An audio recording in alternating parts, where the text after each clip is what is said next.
Okay guys, play button and I'm back describing part 2 of what happens in Corazón Mysti Force's first heart volume. It's 2 days after what happened in part 1, the whole battle at the dance concert, and both Norte and Manuel are still thinking about what happened. Norte is most so stuck on the fact that he got beaten by a human who was like a fledgling warrior. And uh, our hero, current hero, pretty much reflecting on the fact that he met a person that he kind of felt something from. So it's like in art class, his teacher sees that he's painting a picture of Norte, and Norte, she describes Norte as a person that's like full of despair and like loneliness. And that's exactly what he looks like. He looks lonely, but when he's ready to attack, he see he looks like kind of crazy looking. He looks like he has two minds, or like he's fighting with himself for some reason. And it's mainly due to the fact of his superiority complex.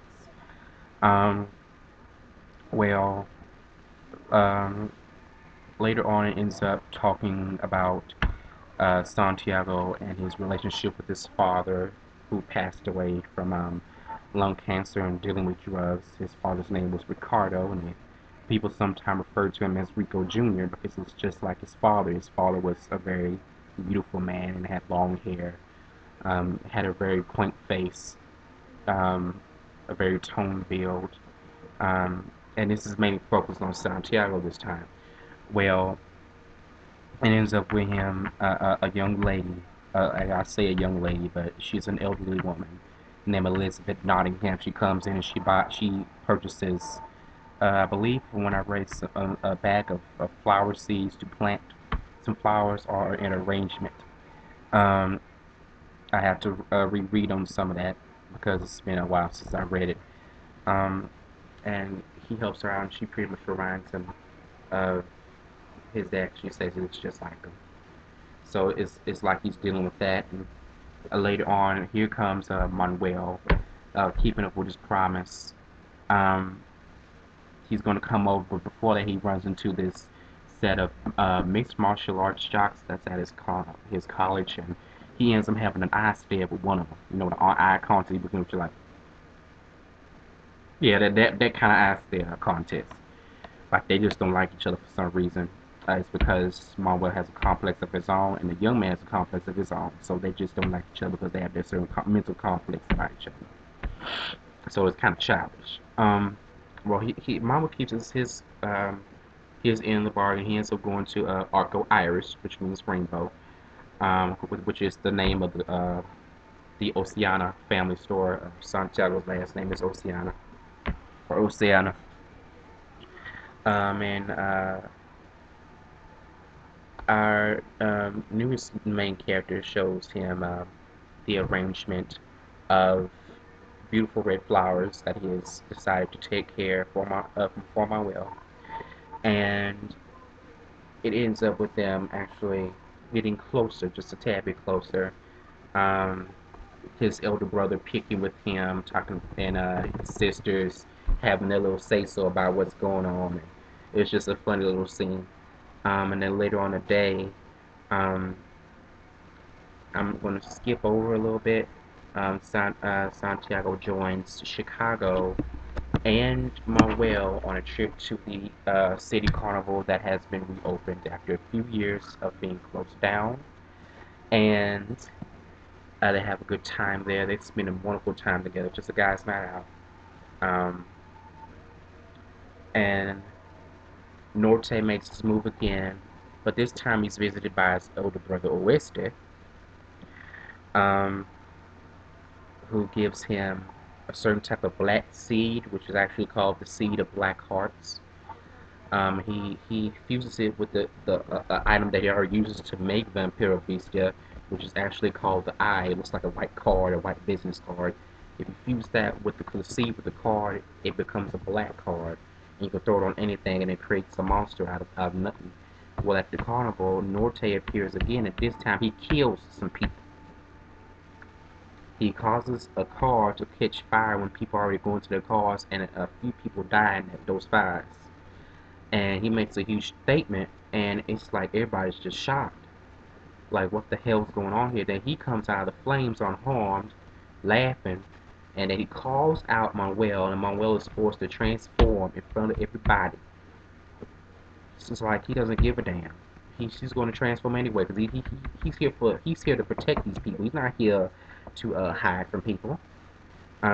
It's not your ordinary superhero story. They're not concerned with secret identities at all. As a matter of fact, they're a little bit more real about it because they keep themselves open.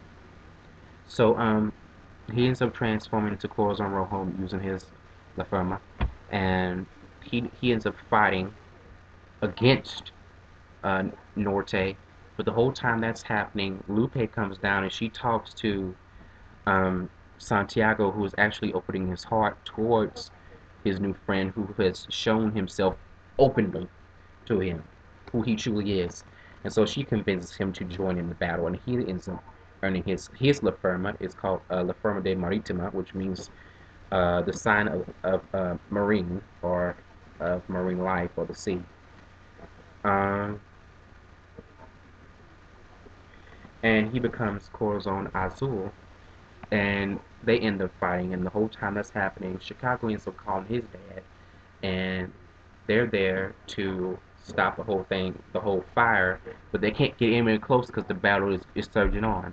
So what happens is after Norte can't win, he ends up throwing the fused card onto a young lady, a young Hispanic girl. She ends up becoming a vampire beast called a Vampiro Bestia Bravo, which is the ascended form of a vampire beast. It's like the secondary form. It's like Super Saiyan or something, you know. Well, she transmogrifies into this monster, and they have to defeat her some way. So what Lupe does, she doesn't have to do anything actually.